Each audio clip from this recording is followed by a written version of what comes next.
Salam, hər vaxtınız xeyir olsun. Mən Master NL1 Tədris Mərkəzinin informatika müəllimi Həcər Əliyeva. Bu gün 10 may 2026-cı ildə ümumi sınaq imtahanı 8 keçirilmişdi. Gəlin informatika suallarının izahlarına baxaq. Amma izahlara baxmamışdan əvvəl hər birinizə 17 may keçirilən qəbul imtahanında bol-bol şans, uğur arzu edirəm. İnşallah hər biriniz istədiyiniz ixtisasa, istədiyiniz universitetə qəbul olasınız. Keçək izahlara. Baxaq 21-ci suala. 21-ci sualda deyilir. Print titles, bricks əmrləri hansı lent qrupuna aiddir? Bizə Excel proqramında istəyir. Gəlin Excel proqramına daxil olaq. Excel proqramının Page Layout tabına daxil olduqda, bizi burada Page Setup lent qrupu qarşılayır. Və Page Setup lent qrupunun daxilində Margins, Orientation, Size, Print Area, Bricks, Background, Print Titles əmrlərin olduğunu görürük. Bizdən Bricks və Print Titles istədiyinliyinə görə, ona görə də burada doğru cavab olacaqdır Page Setup lent qrupu. Əgər bizdən tab istəsəydi, o zaman götürərdi Page Layout. Amma bizdən lent qrupu istədiyinliyinə görə, biz burada cavabı götürəcəyik Page Setup lent qrupu. Görək birinci sualımızda hansı variantda verilmişdir? D variantında. Olacaqdır birinci sualın cavabı D variantı. Baxaq ikinci suala. İkinci sual Windows 11 əməliyyat sisteminin sualıdır və Windows 11 əməliyyat sistemində Windows Tools alətlər bölümü var ki, yəni Windows alətləri. Həmin standart proqramlarla aid bir sualdır. Demək, bizdən istənilir ki, internet vasitəsilə kompüteri uzaqda olan kompüterlə əlaqələndirir, icazə verildikdə kompüterin faillərindən istifadə etməyə imkan verir. Bu, Remote Desktop Connection standart proqramıdır. Gəlin, digər variantları da göstərək. Resource Monitor, System Configuration, Command Prompt və Task Scheduler proqramları. Bunlar barəsində də danışaq. Bizə verilən A variantında Resource Monitor proqramı nədir? Resource Monitor proqramı mikroprosesor, yaddaş, disk, şəbəkə fəaliyyətləri ilə bağlı tənzimləmələri icra edir. Digər proqramımız isə, səhv etmirəmsə, olmalıdır. Deməli, System Configuration. Bəs System Configuration'ın vəzifəsi nədir? Sistemin yüklənməsi zamanı mövcud proqramların avtomatik yüklənməsi, ümumi buraxılış parametrlərini və xidmətlərin tənzimlənməsi vəzifəsini yerinə yetirir. Növbəti D variantda verilən Command Prompt proqramı. Command Prompt proqramında isə biz əmrləri yazırıq, həmin əmrlər vasitəsilə müəyyən işləri icra edirik. Növbəti E variantında olan Task Scheduler proqramı tapşırıq planlaşdırıcı proqramı kimi gedir adı və sistemdə əvvəlcədən təyin edilmiş qrafik əsasında hər hansı tapşırığın icrasını, sistemin yenidən yüklənməsini və başqa əməliyyatları həyata keçirir. Bizim ikinci sualımızda istənilən kompüteri uzaqda olan kompüterlə əlaqələndirir. Bu da olacaqdır Remote Desktop Connection standart proqramı. Növbəti baxaq 23-cü suala. 23-cü sualda bizdən tələb olunur ki, yanlış fikirləri müəyyən edin və sualımız qlobal şəbəkələrlə bağlı bir sualdır. Gəlin bir-bir baxaq. AP ünvanı kodlaşdırmaq üçün 64 bit lazımdır. AP ünvanı xatırlayaq. AP ünvan nə idi? AP ünvan 4 hissədən ibarət olur. Ədədlər 0 ilə 255 aralığında dəyişir və hər bir hissə yaddaşda 1 bayt yer tutur. 4 hissədən ibarət olduğuna görə olacaqdır 4 bayt. 4 bayt isə 32 bitdir. Demək, AP ünvan yaddaşda 32 bit yer tutur. Amma birincidə verilib ki, kodlaşdırmaq üçün 64 bit lazımdır. Deməli, bu yanlış fikirdir. Yazılmalı idi 32 bit lazımdır. Bir yanlışdır. Növbəti ikinci, URL ünvan internet resurslarının rəsmi yerini müəyyən edir. Bəli, URL ünvan həmçinin də link deməkdir. Link. Linklər vasitəsilə biz hər hansı bir sayta daxil ola bilirik. Deməli, ikinci də doğrudur. Üçüncü, AP ünvanı misal olaraq verilən nümunəni göstərmək olar. Xeyr, AP ünvan ədəddə 0 ilə 255 aralığında dəyişə bilər. Deməli, burada verilən 375 ədədi yanlışdır. 4 hissədən ibarətdir gördüyümüz kimi. Hər bir hissədə olan ədədlər 0-dan 255 aralığında dəyişə bilir. Deməli, burada üçüncü də yanlışdır. Növbəti baxaq dördüncüyə. D Kanadanın domen ünvanıdır. D Kanadanın yox, Almaniyanın domen ünvanıdır. Almaniya. Deməli, 4 də yanlışdır. Protokol. Protokol nədir? Şəbəkədə kompüterlərin bir-birilə ünsiyyətləridir. Yazıb ki, kompüterlər arasında informasiya mübadiləsini nizamlayan qayda və strukturlar toplusudur. Standartlar toplusudur. Bu da düzdür. 6-cıya baxaq. Hosting saytların internetdə yerləşdirilməsi xidmətidir. Bəli, 6-cı da doğrudur.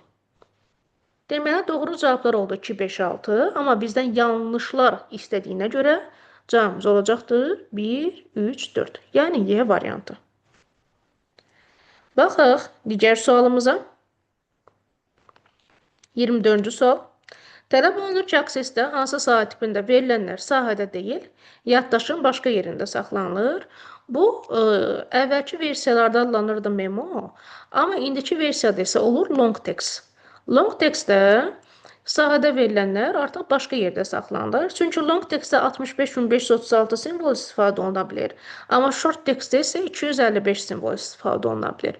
Yəni, simvolların sayı 64.000-i aşdığına görə artıq biz long textdə həmin simvolları sahədə deyil də artıq yaddaşın başqa yerində saxlayırıq. Olacaqdır 24-də C variantı. Növbəti baxaq 25-ci suala. Deyir, kompüterin məhsuldalığına təsir edən əsas faktorları müəyyən edin.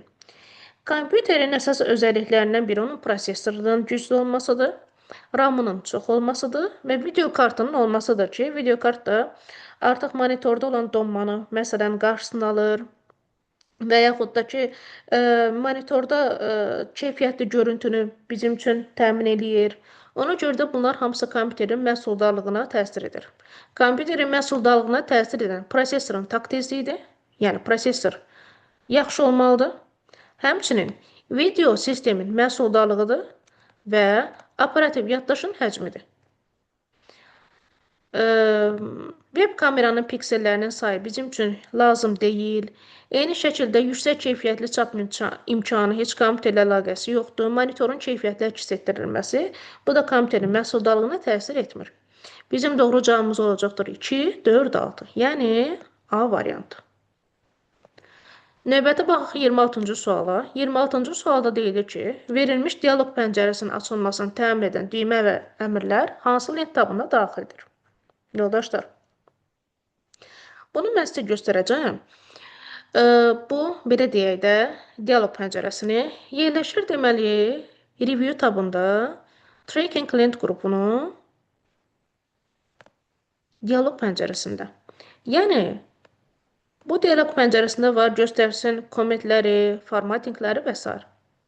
Baxın, mən sizin üçün həmin dialoq pəncərəsini açdım. Bizdən də tab istənildiyinə görə olacaqdır review tabı.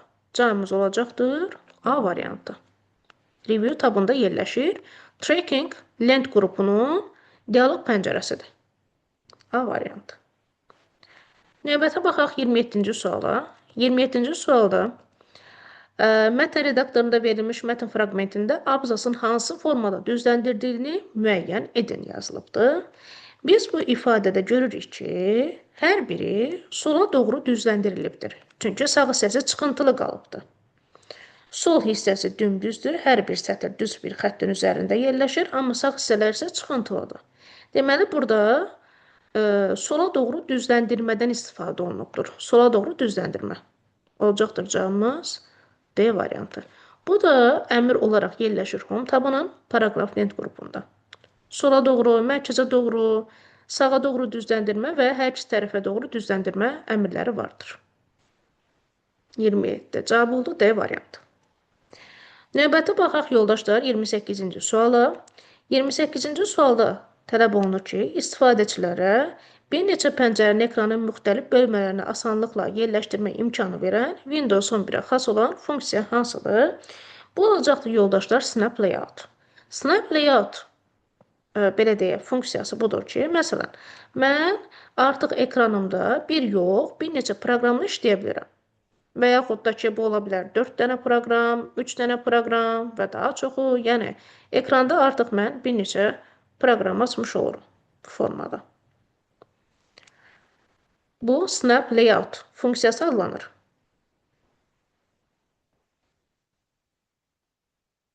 Olacaqdır cavabımız A variantı. Növbəti baxaq 29-cu suala. Keylogger proqramının xüsusiyyəti hansıdır? Yoldaşlar, bunlar zərərli proqramın növləridir. Keylogger də həmin zərərli proqramlardan biridir. Gəlin, mən sizin üçün PDF açım və orada göstərim ki, digər zərərli proqramlar hansılardır? Viruslar var, wormslar var, yəni qurtlar, troyanlar, spyware, adware, ransomware, rootkit və keylogger. Keylogger klaviatura vasitəsilə daxil edilən bütün məlumatlar, ziyarət edilən veb saytlar, elektron poçt yazışmaları, digər sistem məlumatlarını toplamaq üçün yazılan casus proqramlardır. Bircə saniyə yoldaşlar, deməli, gələk burada görək həmin variant varmı? Bəli, klaviatura vasitəsilə deməli, daxil edilən məlumatlar, ziyarət edilən veb saytlar və digər sistem məlumatlarını toplamaq üçün istifadə olunan casus proqramlardır. Belə cavabımız olacaqdır B variantı. Baxaq A variantına. Deyir, əməliyyat sisteminin sistem faillərini saraq təcavüzkara kompüter üzərində tam səlahiyyəti təmin edən zərərli proqramdır. Bu olacaqdır yoldaşlar rootkit. Rootkit proqramı. Burada olacaqdır nə? Rootkit. Bu proqramın adı rootkitdir. Rootkit. Sonra C variantına baxaq. Sistem lüğəsinin bir hissəsini sıradan çıxara bilən zərərli proqramdır. Bu normalda gedir viruslar. Yəni biz bilirik ki, zərərli proqramlar nə adlanır? Viruslar. Növbəti, kompüteri zərərli proqramlardan qoruyan antivirus proqramlardır. Xeyr, antivirus proqramları viruslardan qoruyandır. Amma bu keylogger zərərli proqramdır deməlidir. D variantda ümumiyyətlə əlaqəsizdir. Növbəti, başqasının kompüterini sizin üçün kriptovalyuta yaratmaq işini yerinə yetirməsini demək, əhatə edən xüsusi bir hücumdur. Bu da olacaqdır, crypto mining malware adlanır. Yəni, belə yazılır, crypto mining malware. Y variantına da aid olan proqram budur. Belə. Keçək növbəti sualımıza. 30-cu sual. 30-cu sual Excel ilə bağlı bir sualdır. Deyir, A1 xanasına məlumat yazarkən aşağıda kimi xətanın yaranma səbəbi nə ola bilər? Xətamıza baxaq. Deyilir, this value doesn't match the validation restrictions defined for this cell. Yəni, xanaya uyğun olmayan bir ifadə yazılmışdır, bir dəyər yazılmışdır, onu bildirir. Xanaya qoyulan məhdudiyyətlər adlanır data validation. Bu data validation'ın bildirişidir. Yəni, bu deməkdir ki, biz xanaya düzgün olmayan bir ifadə daxil etmişik. Yaxşı, bəs bu necə ola bilər? Bizə gördüyümüz kimi misalda kəsr hissə verilibdir, 26.5. Əgər biz bura tam ədəd yazsaq, onu qəbul edərdi. Yəni, buradan tutmaq olur ki, artıq temanı biz kəsr ədəd yazmışıq, onu qəbul etməyib. Amma tam ədəd yazsaydıq, qəbul edərdi. Demək, biz xanaya məhdudiyyət qoymuşuq. Məhdudiyyət. Görək variantlarda məhdudiyyət sözü harda var C variantında. Yazılıb ki, A1 xanasına yalnız tam ədədlərin daxil edilməsinin məhdudiyyəti qoyulmuşdur. Gəlin biz bunu özümüzdə icra edək. Məsələn, daxil oldum Excel proqramına. Excel proqramında A1 xanasını məhdudiyyət qoymaq istəyirəmsə, gəldim data tabına, data validation əmrini kliklədim və burada seçirəm mən artıq deməli whole number-ı və deyirəm ki, ədədlər yalnız olsun 10 ilə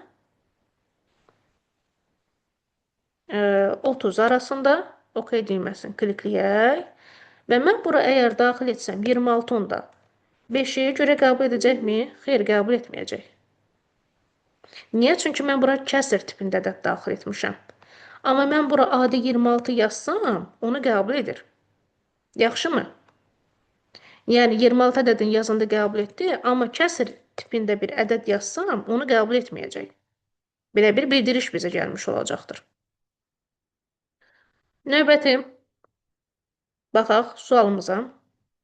Demək, 30-da oldu C variantı. Yalnız tam ədədlərin daxil edilməsi məhdudiyyəti qoyulmuşdur. Növbəti sual alqoritmlə bağlı bir sualdır. Bizdən doğru mülahizələri istəyir.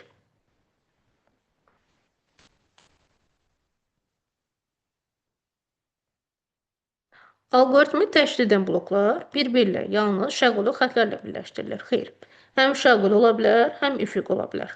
Demək, bir yanlışdır.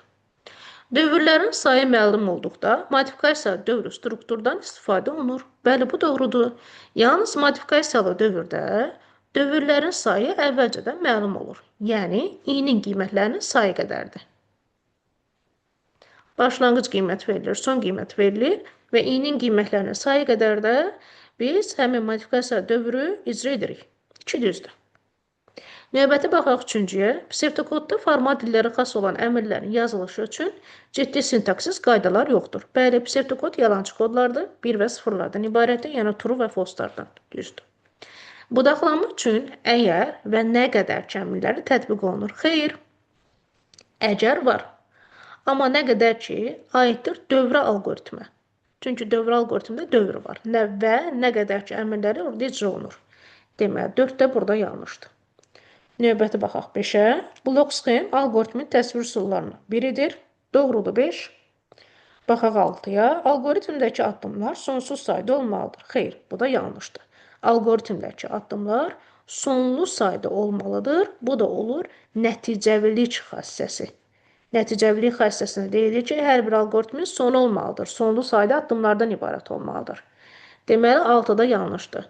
Doğru olanlar oldu 2, 3, 5. Yəni, C variantı. Baxaq 32-ci sualımıza. Yanlış olan faydalarını müəyyən edin. Yoldaşlar, failin adında bəzi simvollar var idi ki, istifadə oluna bilməzdilər. Bu simvollar hansılardır? Sizin üçün belə bir simvollar işarəsi çəkəcəm. Baxın. Sual işarəsi, sonra ulduz, ulduz, qoşa nöqtə, böyükdür, kiçikdir, slash işarəsi, slashlərin variantları və dırnaq işarəsi. Bunlar fail və qovluğun adında istifadə oluna bilməyən simvollardır. Qeyd etdik. İndi baxaq birincisinə. Birincisi doğrudur. Yəni birincisində biz həmin işarələrdən heç birini görmədik. Birincisi doğrudur. İkincisində biz dırnaq işarəsini görürük, həmçinin slash işarəsini görürük. Deməli, ikinci yanlışdır. Üçüncüsündə bir problem görmədim. Doğrudur. Dördüncüsündə böyükdür işarəsi var, həmçinin slash işarəsi var.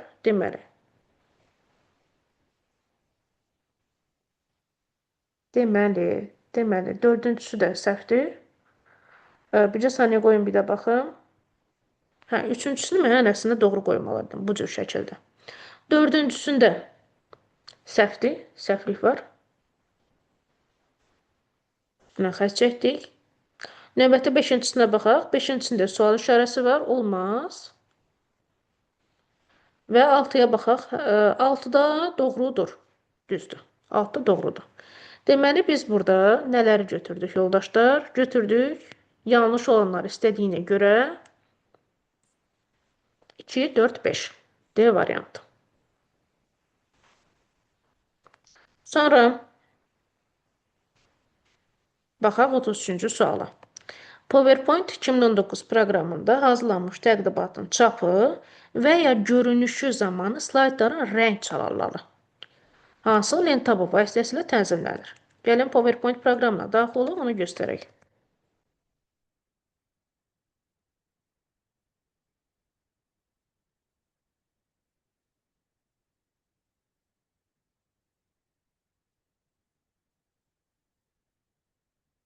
Baxın. View tabına daxil olduqda, burada grayscale var. Color, grayscale, black and white. Bunlar rəng çalarının tənzimlənməsi üçün istifadə olunan əmrlərdir. Və yerləşdiyi tab olaraq da View tabında yerləşirlər. Ona görə də 33-də düzgün cavabımız olacaqdır A variantı. Baxaq 34-cü suala. 34-cü sualda tələb olunur ki, standart lokal şəbəkə texnologiyalarına aid olanları seçin. Standart lokal şəbəkə texnologiyalarına aiddir Ethernet, Fast Ethernet, Token Ring, FTDI, USBGNLAN və ARPANET texnologiyaları. Bir də klient server texnologiyası da var əlavə olaraq. Gəlin göstərək sizə. Standart lokal şəbəkələrə aiddir Ethernet, Fast Ethernet, Token Ring, FTDI, USBGNLAN, ARPANET və klient server texnologiyası. Deməli, Ethernet, Token Ring, FTDI 1, 2, 4 və 7. 1, 2, 4, 7 olacaqdır C variantı. Sonra 35-ə baxaq. Tələb olunur ki, verilmiş lent qrupu hansı lent tabına aiddir? Burada Protect lent qrupudur. Protect lent qrupu da Word-də yerləşir Review tabında. Baxın, uşaqlar. Deməli, Protect var bu yuxarı hissədə. Protect. Yəni, qorumaq. Protect yerləşir Review tabında. Olacaqdır cavabımız D variantı, Review. Baxaq 36-cı suala. Tələb olunur ki, slaydların 100-dən başlayaraq nömrələnməsi üçün lentin hansı tabının lent qrupundan istifadə olunur? Bu da maraqlı sualdır.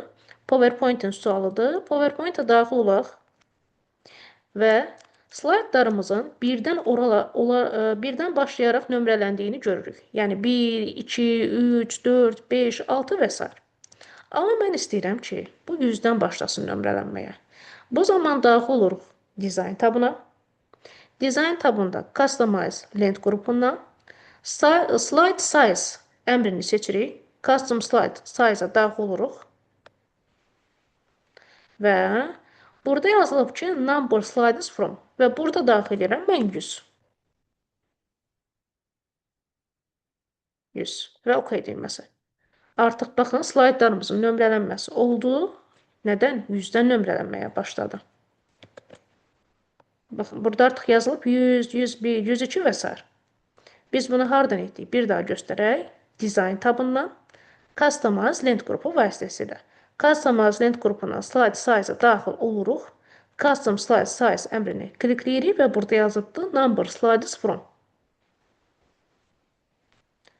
Ona görə artıq 36-da biz götürəcəyik Design və Customize lent qrupu. Növbəti baxaq 37-ci suala. Səhifənin ölçüsünü düzəltmək üçün hansı lent tabından istifadə olunur? Bu da Word-ün sualıdır. Demək, baxaq Layout tabına. Layout tabında var burada Size, yəni səhifənin ölçüləri. Biz istəsə A4 vərəqə, A5 vərəqə, A3 vərəqə formatında səhifəni düzəldə bilərik. Olacaqdır cavabımız A variantı, Layout tabı.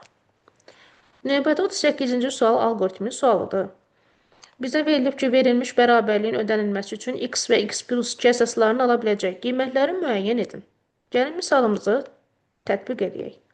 Biz demişdik ki, əgər hər hansı bir x say sistemi verilibsə, bu zaman ən rahat yol onluq say sisteminə keçirtməkdir. Onluq say sisteminə keçirdəndə də sondan başlayıb sıfırdan nömrələyirlər. Yazdıq 0, 1. Yazdıq 0, 1 və yazaq. 3 vur x üstünə 1, yəni olacaqdır 3x, toplansın. 2 vur x üstünə 0, yəni olacaqdır 2, toplansın. 2 vur x plus 2-nin üstünə 1, bir yazaq, bərabərdir daha doğrusu, bərabərdir. 2 vurulsun x plus 2-nin üstünə 1, toplansın. 7 vurulsun x plus 2-nin üstünə 0. Bunu həll edək, alırıq 3x toplansın 2, bərabərdir 2x toplansın 4, toplansın 7. Çünki nəyin üzərinə 0 olursa olsun, o hər zaman 1-ə bərabərdir. 7-ni də 1-ə vuranda alırıq 1. X-larımızı bir yığaq. 3x-dan çıxacaq 2x-i bərabərdir. 7 plus 4, 2-ni də bərabərliyin digər tərəfinə keçirsək, minus 2 olacaq. Buradan x-i alırıq. X bərabərdir. 7 plus 4 minus 2. Yəni 9. Demək bizdə verilən say sistemi 9-luq say sistemidir. X-in özü 9-dur. Bizdən həm x istənilir, həm də x plus 2 istənilir. X deməli 9-dursa, x plus 2 də olacaqdır. 9 plus 2, yəni 11. Bu sualımıza cavab Y variantıdır. Növbəti 39-cu sual. Qrafik təsvirin çevrilməsi nəticəsində palitrada rənglərin sayı 8-dən 512-yə qədər artırılmışdır. Bu çevirmədən sonra təsvirin həcmi necə dəyişir?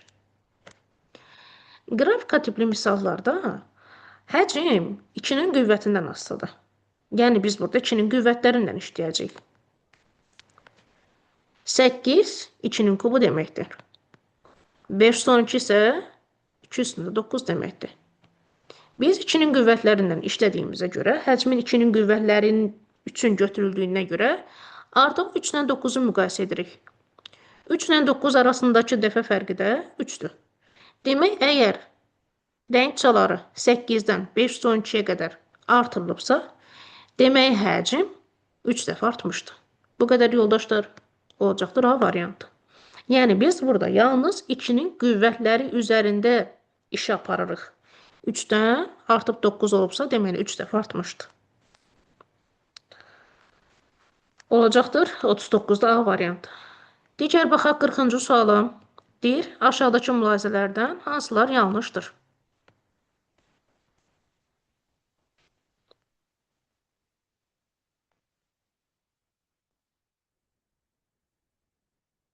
Birinci DVD-ROM. Deyir, verilənləri o cümlədən audio, video və digər faylları DVD diskə yazıb oxutmaq üçün istifadə olunan qurğudur. Bəli, yazırıq və nə edirik? Oxuduruq. Düzdür birinci.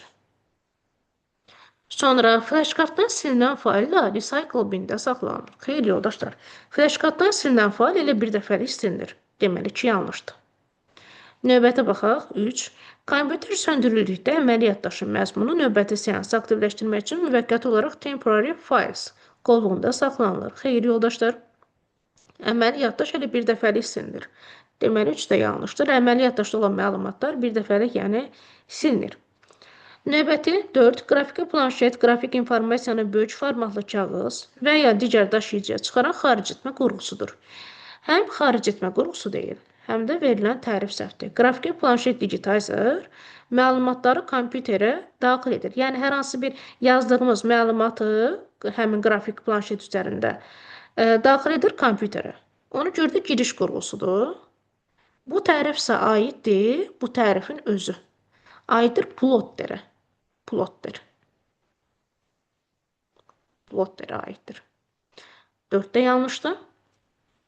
Növbəti baxaq 5-ə. Flashkart daşınılan yaddaş qurğusu olaraq xüsusi kontrollar və interfeysdən ibarətdir. 5 doğrudur. Mikrofon səsin elektrik siqnallarına çevrilməsini təmin edən çıxış qurğusudur. Xeyr, mikrofon çıxış qurğusu yox, giriş qurğusudur. 6-da səhvdir. Kompüterin işləmə sürəti prosesorin 1 saniyədə yerinə yetirdiyi sadə əməliyyatlar sayı ilə təyin olunur. 7-də doğrudur. Bizdən yanlışları istədiyinə görə olacaqdır. 1, yox, daha doğrusu yanlışları istədiyinə görə olacaqdır. 2, 3, 4 və 6. 2, 3, 4, 6 var, bəli var. Y variantı. Sonra baxaq. Artıq qapalı suallarımız bitdi. Keçirik açıq suallarımıza. 41-ci sualda deyilir ki, aşağıdakı proqramlardan hansı tətbiqi proqrama aiddir? Tətbiqi proqram belə deyək, konkret məsələlərin həlli üçün istifadə olunan proqramlardır. Müəyyən məsələləri biz orada həll edə bilirik həmin proqramlarda. Görə nələr var? ScanDisk. ScanDisk aiddir sistem proqram təminatına.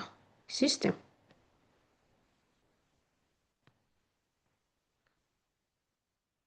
Sistem proqram təminatıdır. Utilitlərdir. MS Word, Word proqramı aiddir tətbiqi proqram təminatına. Mətin deməli prosesorlarına aiddir. Opera aiddir tətbiqi proqram təminatına. Browserdir. Defragment and Optimize bu aiddir utilitlər. Utilitlər də keçirilir sistem proqram təminatında. Sistem. Photoshop aiddir tətbiqi proqram təminatına. Şəkil proqramıdır. Arxivatorlar da aiddir sistem proqram təminatına. Arxivləşdirmədir.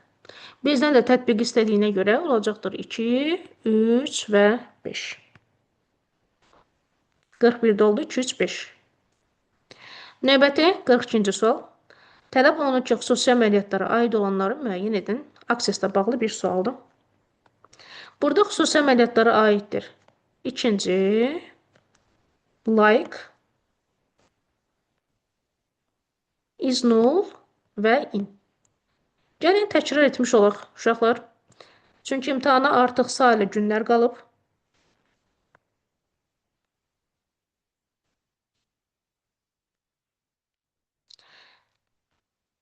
Onu tapım göstərim.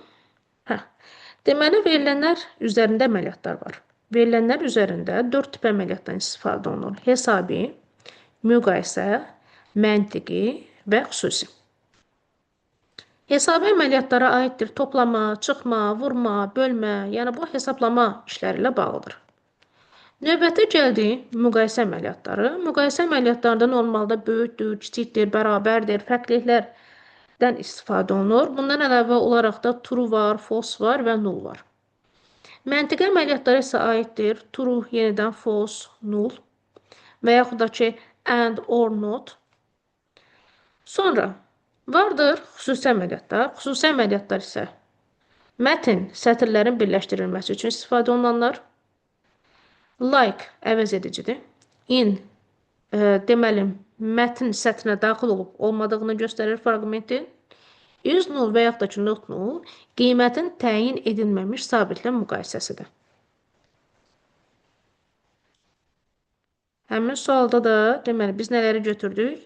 2, 5, 7 və 8. 2, 5, 7, 8.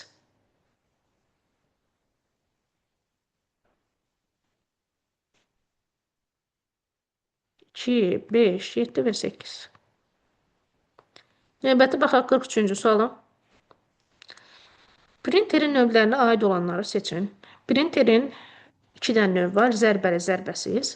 Zərbəlilərə aiddir literlidən matrisli. Zərbəsizlərə isə aiddir şırnaqlı, lazerli və termiki printerlər. Bizdə də sırf artıq printerlərin adlarını veribdir. Printerlərin adları olacaqdır burada. Şırnaqlı, matrisli, termiki və lazer. Digər stolüstü, flat bed, sheet bed, overhead bunlar isə aiddir skanerin növlərinə. Baxaq digər sualımız olan 44-cü sual.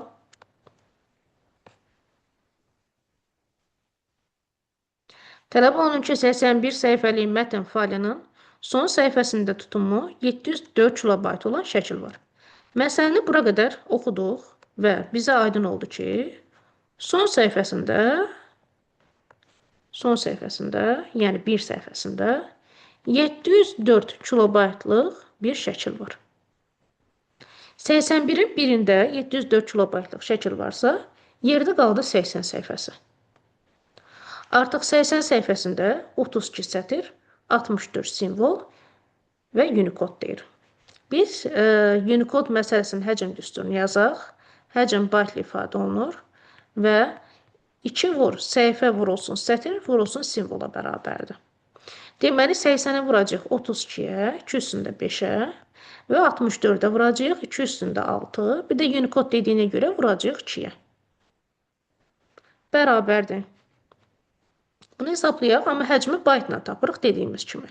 Alırıq 80, vurulsun, 2 üstündə 5, 6 və 2, 2 üstündə 12. Yəni, bu 2 üstündə 1 deməkdir. Toplayanda aldıq 2 üstündə 12. Cavabı aldıq baytla. Gəlin, baytı çevirək kilobayta. Bölək 2 üstündə 10-a. 2 üstündə 10-a böldükdə isə alınır buradan 2-nin kvadratı 4 vurulsun 80. 4 vurulsun 80-də bizə verir 320. 320 kilobayt. Biz 80 səhifənin həcmini aldıq 320 kilobayt. Yerdə qalan bir səhifənin də həcmi 704 kilobaytdır. Ümumiyyətə görə 81 səhifə bizə nə qədər verir? 320 kilobaytla toplayarıq biz 704 kilobaytı. Toplayanda alırıq 1024 kilobayt. Bizə cavab isə megabaytla istəyir. 1024 kilobayt da 1 megabayt deməkdir. Cavabımız olacaqdır 1. Sonra 45-ci suala baxaq. Excel ilə bağlı sualdır. Gəlin bunları bir-bir göstərək.